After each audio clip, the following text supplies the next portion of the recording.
तो नानक से 2000 साल पहले हुए थे।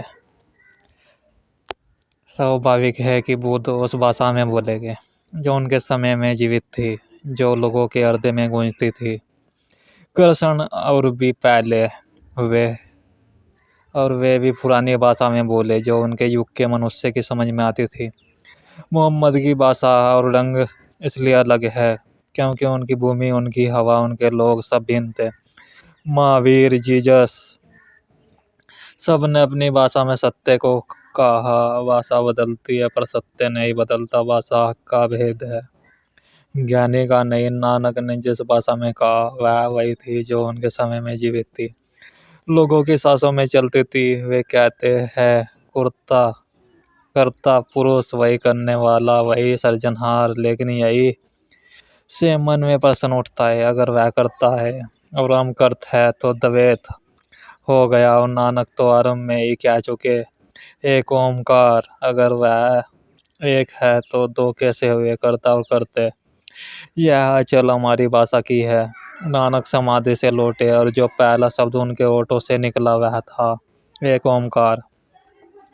सतनाम सच में पूरा सिख धर्म इन्हीं 3 शब्दों में समाहित है। इसके आगे सब व्याख्या है क्योंकि तुम नहीं समझ पाओगे। ज्ञानी ने सब कह दिया, एक ओमकार सतनाम, लेकिन तुम्हारे लिए तो अभी कुछ भी नहीं कहा गया। तुम्हारी भाषा में अर्थ तब शुरू होता है जब तुम्हें समझाना पड़ता है। कर्ता पुरुष वो करने वाला है, पर जो उसने किया वह उससे अलग नहीं। सृष्टा अपनी सृष्टि में ही लीन है, कर्ता कर्त में ही छिपा है। इसलिए नानक ने गृहस्थ और सन्यासी को अलग नहीं किया। अगर सृष्टा अलग होता तो खोजने के लिए तुम्हें सृष्टि से भागना पड़ता, जंगलों में, पहाड़ों में। लेकिन नानक कहीं भागे नहीं। यात्रा ऊपर गए, लौटे तो खेत में हल चला आया बुआई की। जिस गांव में बस गए उसका नाम रखा करतारपुर, कर्ता का नगर, क्योंकि जहाँ कर्म है वही कर्ता छिपा है। परमात्मा और सृष्टि का संबंध मूर्तिकार और मूर्ति जैसा नहीं। मूर्तिकार अलग हो जाता है, मूर्ति रह जाती है। परमात्मा ऐसा नहीं है, उसका संबंध नर्तक और नृत्य जैसा है। नर्तक नृत्य से अलग नहीं हो सकता। जब नृत्य रुकता है, नर्तक भी नर्तक नहीं रहता। दोनों एक ही।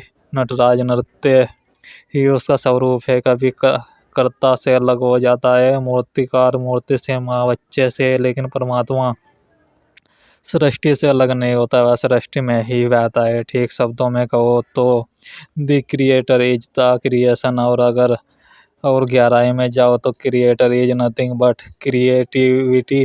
वह सर्जन है, प्रक्रिया है, परवाह है। इसलिए नानक कहते हैं भागो मत, छोड़ो मत, जहाँ हो वही उसे पहचानो। इसलिए नानक का धर्म अद्वितीय है, जहाँ गृहस्थ और सन्यासी एक हो जाते हैं। सिख होना मतलब यही है, घर में रहना और फिर भी निर्लिप्त रहना। दुकान चलाओ पर भीतर प्रभु का नाम गूंजता रहे। रुपए गिनो पर मन वाहिगुरु में डूबा रहे। नानक को जो पहली झलक मिली वह किसी मंदिर में नहीं, एक दुकान पर मिली। वे अनाज तोल रहे थे, 1 2 3 10 11 12 और फिर बोले तेरा तेरा, यानी तुम्हारा। और वही रुक गए। तराजू चलता रहा, शब्द रुक गया तेरा पर, क्योंकि उसके आगे कोई संख्या नहीं। तेरा के आगे क्या, कुछ भी नहीं। में से यात्रा शुरू होती है। तू परम परस समाप्त। नानक संसार के विरोधी नहीं, वे संसार के प्रेमी है, क्योंकि उनके लिए संसार और परमात्मा दोनों ही वह जो है उसी में वही है। जब उनसे कहा गया शादी कर लो, उन्होंने ना नहीं कहा। वे बस मुस्कुराए। घर वाले हैरान, तो बचपन से ही कुछ और है। बाप ने कहा 20 रुपए लेकर जाओ, व्यापार करो, सस्ती चीज खरीदो, महंगी बेचो, यही लाभ का मार्ग है। रास्ते में भूखे साधु मिले। नानक ने पूछा काम क्यों नहीं करते। उन्होंने कहा उसकी मर्जी में है, भूख भी प्रसाद है। नानक ने मुस्कुरा कर सोचा इससे बड़ा लाभ और क्या होगा। और वे 20 रुपए का अनाज उन्हीं को बांटा है। बाप ने कहा था लाभ का सौदा करना। नानक सच में सबसे बड़ा सौदा कर रहा है। स्वार्थ के बदले समर्पण का, मेरा के बदले तेरा का। नानक ने सब बांट दिया। साथ में उनका मित्र बाला था, वह वाला चौक गया। क्या करते हो नानक, दिमाग खराब हो गया है क्या। नानक मुस्कुराए। पिता ने कहा था कुछ लाभ का काम करना, इससे बड़ा लाभ क्या होगा। और वे बांट कर बड़े आनंद से घर लौट आए। लोग कहते थे यह ढंग का नहीं है। पिता कालू मेहता चिंतित थे, यह लड़का तो बर्बाद हो जाएगा, न धंधे में न बुद्धि न संसार की समझ। लेकिन नानक की समझ उस संसार की नहीं थी जो लाभ आने में चलता।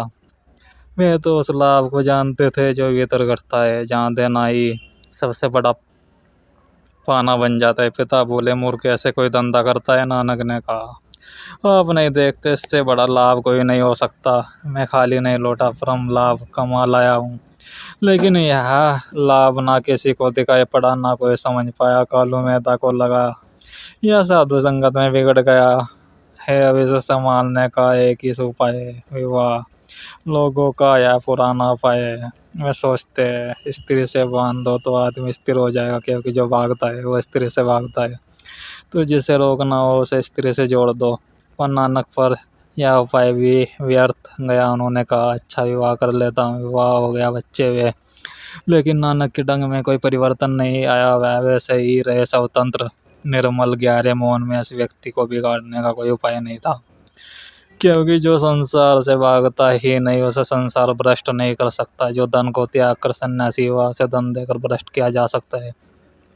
जो स्त्री को त्याग कर गया उसे स्त्री से बहकाया जा सकता है, पर जो कुछ भी त्याग कर ही नहीं गया उसे तुम कैसे बिगाड़ोगे? नानक को भ्रष्ट करना असंभव था, इसलिए मैं कहता हूँ सच्चा सन्यासी वही है जो नानक की तरह है। सन्यासी वही है जो संसार में रहकर भी संसार से अछूता है। सन्यासी वही जो संसार में रहकर भी संसार से अछूता है। जो बाजार में है पर भीतर शून्य है, जो संबंधों में है पर भीतर एकांत है।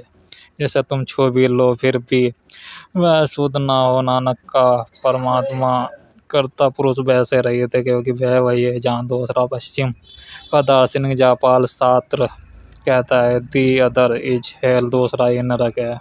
और यह बात हर किसी के अनुभव की है। तुम भी जानते हो, तुम्हारा हमेशा परेशानी है मित्र हो तो थोड़ी, शत्रु हो तो ज़्यादा।